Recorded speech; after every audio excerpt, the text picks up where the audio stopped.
टिहरी जिले के चंबा में ब्लॉक रोड स्थित जल संस्थान कार्यालय में चंबा नगर के लोगों ने पेयजल की समस्या के निराकरण को लेकर जल संस्थान के खिलाफ नारेबाजी कर प्रदर्शन किया। सामाजिक कार्यकर्ता अक्षत बिजलवाड़ ने कहा कि चंबा नगर में अधिकतम समय पेयजल की समस्या बनी हुई है। घरों में गंदा पानी आ रहा है, जिसकी शिकायत उन्होंने विभाग से कई बार की, लेकिन इस पर कोई कार्रवाई नहीं हुई।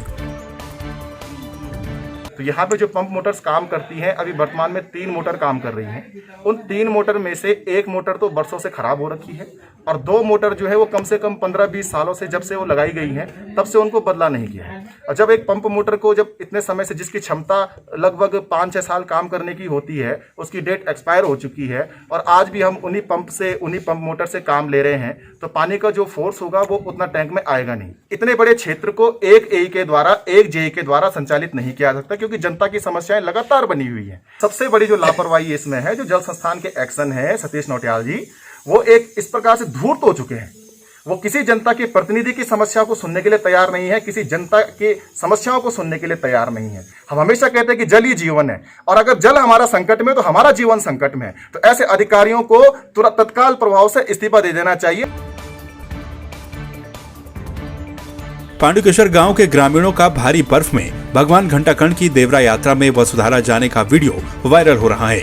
भगवान की इस यात्रा में 50 से अधिक श्रद्धालु मौजूद हैं, जो कि भगवान बद्री विशाल और घंटाकर्ण की जयकारे के साथ 5 दिनों से आगे बढ़ते जा रहे हैं। आपको बता दें कि यात्रा के दौरान भगवान घंटाकर्ण बद्रीनाथ धाम में स्थित सभी तीर्थों में जाते हैं और सब जगह विशेष धार्मिक आयोजन होता है।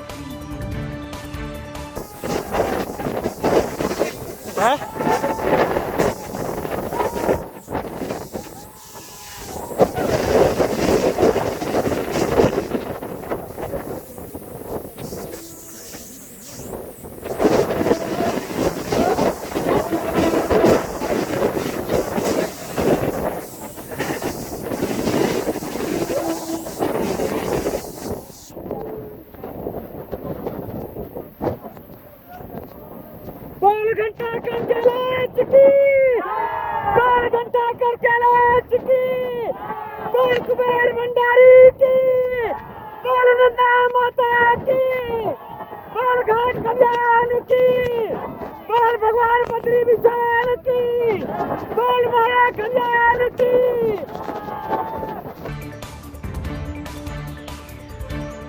जोशीमठ में विगत 23 जून को हुई अतिवृष्टि से फसल और लोगों के घरों की सुरक्षा दीवार क्षतिग्रस्त हो गई। जीरो बैंड के पास होसी जाने वाली पैदल पुलिया भी अतिवृष्टि के कारण पूरी तरह से क्षतिग्रस्त हो चुकी है, जिसके चलते वहां के लोग जान जोखिम में डालकर आवाजाही करने को मजबूर हैं। हालांकि प्रशासन के द्वारा प्रभावित क्षेत्रों का निरीक्षण किया जा रहा है।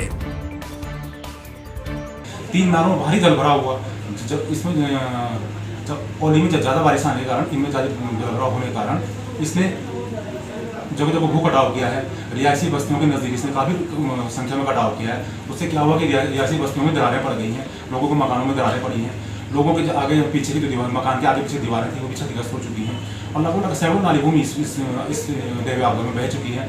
लोगों के आलू की नकदी फसलें थी, लोगों के सेब के बाग थे, तो काफ़ी संख्या में क्षतिग्रस्त हुआ है। और जो लोगों की निजी संपत्तियां हैं, उनका भी काफ़ी नुकसान हुआ है। लोगों की नकदी फसलें, आलू से उनका भी काफ़ी नुकसान हुआ है। समझे लोग इस आपदा ने 23 तारीख को आपको जो आपदा आई थी, जो भारी बरसात आई थी, इसने काफ़ी लोगों को जनजीवन को प्रभावित किया है। जो भी आवश्यक सूचना थी और कार्रवाई करनी थी, पहली प्राथमिकता थी हमारी सड़क खुले, ठीक है। एटी ब्रिज के पार परसारी नाले के गौर सिंह नाले में जो मलबा आया था उस अतिवृष्टि के कारण, तो उसको क्लियर करवाने के लिए बीआरओ को निर्देश दिए गए। बीआरओ ने तुरंत ही कार्रवाई करते हुए वो रात में ही सड़क आपके ट्रैफिक के लिए खोल दी। उस जो अतिवृष्टि के कारण जो है काफ़ी पाइपलाइन डैमेज हुई है, लगभग 800 मीटर के आसपास जल संस्थान की पाइपलाइन डैमेज हुई, जिसके कारण पानी की सप्लाई में काफ़ी अवरोध पैदा हुए। तो ये समाचार मिलते ही जल संस्थान ने भी अपनी कार्रवाई शुरू कर दी थी और हमने जब तक पानी की सप्लाई सुचारू रूप से चालू नहीं है, तब तक हम जो है एक टैंकर की व्यवस्था भी करवा रहे हैं रविग्राम के निवासियों के लिए। 1975 की इमरजेंसी के विरोध में आज बीजेपी ने पूरे देश भर में काला दिवस मनाया। हरिद्वार के चंद्राचार्य चौक में भी बीजेपी नेताओं समेत कार्यकर्ताओं ने धरना प्रदर्शन करते हुए काली पट्टी बांधकर नारेबाजी की। भाजपा के हरिद्वार जिला अध्यक्ष डॉक्टर जयपाल सिंह चौहान ने कांग्रेस पर निशाना साधते हुए कहा कि कांग्रेस पार्टी ने आपातकाल लगाकर देश की जनता के मौलिक अधिकारों का हनन किया था। 25 जून 1975 को भारत में एक ऐसा काला अध्याय, एक ऐसा काला दिन आया जब देश की लोकतांत्रिक व्यवस्थाओं को नेस्ता नाबूद किया गया। उस समय की प्रधानमंत्री इंदिरा गांधी द्वारा अपने व्यक्तिगत हितों को लेकर के, अपनी सत्ता को लेकर के देश में इमरजेंसी लागू किया गया और देश के आम नागरिक के मूल अधिकारों का हनन किया गया। आज हम सब भारतीय जनता पार्टी के कार्यकर्ता उनके उस कृत्य को लेकर के सड़कों पर हैं कि देश में एक ऐसा अध्याय, एक ऐसा काम उन्होंने किया है जिससे देश अंतर्राष्ट्रीय स्तर पर भी बदनाम हुआ है। 25 जून 1975 देश के इतिहास में वो काला दिन जिसमें लोकतांत्रिक व्यवस्था को कुचलते हुए देश में एक आपातकाल उस रूप में लगाया गया था। चुनी हुई सरकारों को कहीं ना कहीं इस रूप में अपमानित करते हुए देश में सभी नेताओं को जेल में डाल दिया गया। हमारे जो जनसंघ के तत्कालीन नेता रहे उनको नज़रबंद कर दिया गया, उनको जेलों में डाला गया, उनको यातनाएं दी गई और तो और प्रेस पर भी सेंसरशिप लगा दी गई और प्रेस के सारे अधिकार सीज कर दिए गए और देश में संविधान संशोधन किए गए, नए कानून बनाए गए केवल और केवल इसलिए कि कांग्रेस का राज चलता रहे, कांग्रेस की दादागिरी चलता रहे। 1975 में 25 जून को जब इमरजेंसी लगाई गई और उसके तुरंत बाद 26 तारीख से ही हमारे लोगों को घर से उठाना शुरू कर दिया और प्रताड़ित करना शुरू कर दिया। उसके बाद 4 जुलाई से हमारी संगठन ने विधिवत रूप से सत्याग्रह करना शुरू किया और हम लोग सत्याग्रह करके जेल में गए। हमारे परिवार को प्रताड़ित किया गया। जो हमारे साथी जेल में गए उनके साथ तरह तरह के अत्याचार किए गए, बिजली के करंट लगाए गए, हमारे कुछ साथियों के नाखून नोच लिए गए। हरिद्वार महाकुंभ में हुए कोरोना जांच घोटाले पर सियासत गर्माती जा रही है। हरिद्वार में भारी संख्या में कांग्रेस कार्यकर्ता इकट्ठा होकर कांग्रेस के प्रदेश अध्यक्ष प्रीतम सिंह के नेतृत्व में उपवास पर बैठे। कांग्रेस ने इस मामले में हाईकोर्ट के सिटिंग जज की निगरानी में न्यायिक जांच करवाने की मांग की है। कांग्रेस के प्रदेश अध्यक्ष प्रीतम सिंह ने सरकार को हत्यारी सरकार बताते हुए सरकार पर घोटाले में मिलीभगत का भी आरोप लगाया। जिस तरीके से अनियमितताएं सामने आई है, जिसमें भ्रष्टाचार भी हुआ है, जिसमें फेक जो है आप ये कह सकते हैं कि टेस्टिंग भी हुई है और फेक टेस्टिंग की वजह से देश के अंदर कोरोना फैला है। हमारे प्रदेश और देश के लोगों ने अपने परिजनों को भी खोया है। तो ये जो कुछ हुआ है ये सरकार की देखरेख में हुआ है और जो लोग एलिजिबल नहीं थे उनको भी जो है टेस्टिंग का कार्य दिया गया है। तो भ्रष्ट सरकार है, हत्यारी सरकार है। सरकार के खिलाफ जो है 302 का मुकदमा दायर होना चाहिए और इसकी जांच जो है हाई कोर्ट के सिटिंग जज की देखरेख में होनी चाहिए।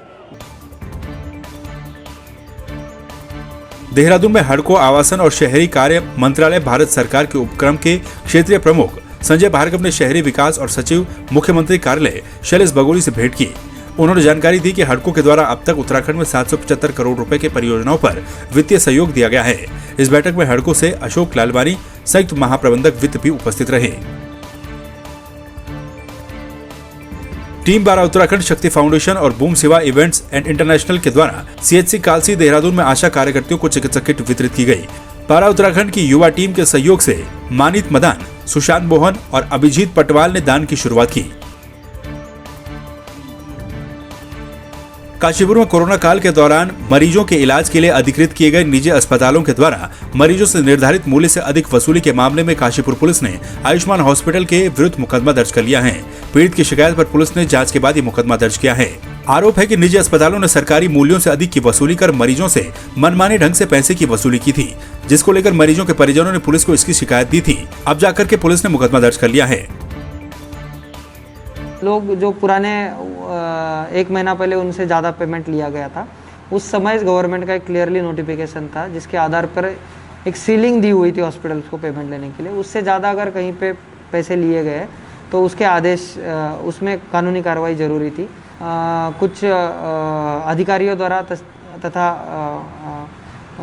सरकार के मंत्रियों द्वारा भी हमें निर्देशित किया गया है कि जो जो ऐसे केसेस सामने आएंगे जहां पे ज़्यादा चार्जेस किया होगा उस पे कानूनी कार्रवाई की जाए। उसी के तहत ये कार्रवाई हुई है। काशीपुर में एक हफ्ते के दौरान 2 संदेहास्पद मौतों से क्षेत्र में दहशत का माहौल है। हत्या या फिर आत्महत्या, इस गुत्थी को सुलझाने में लगी पुलिस भी चकित है कि आखिर ये मौतों का सिलसिला कब थमेगा। काशीपुर में कंगे बाबा रोड पर अधेड़ व्यक्ति का शव मिलने से सनसनी फैल गई। शव की सूचना मिलते ही पुलिस मौके पर पहुंची और फिलहाल मामले की जांच में जुट चुकी है। करीब 8:30 बजे के समय कोटराताल एरिया में एक अज्ञात शव मिला था, जिसकी पहचान भी की गई। देखने से तो वो कोई हादसा या कोई खून खराबा नहीं लग रहा है, फिर भी बाकी जांच, पुलिस की जांच चल रही है। बॉडी पोस्टमार्टम भेजी गई है और बाकी सारा कार्रवाई पोस्टमार्टम के पश्चात ही होगी।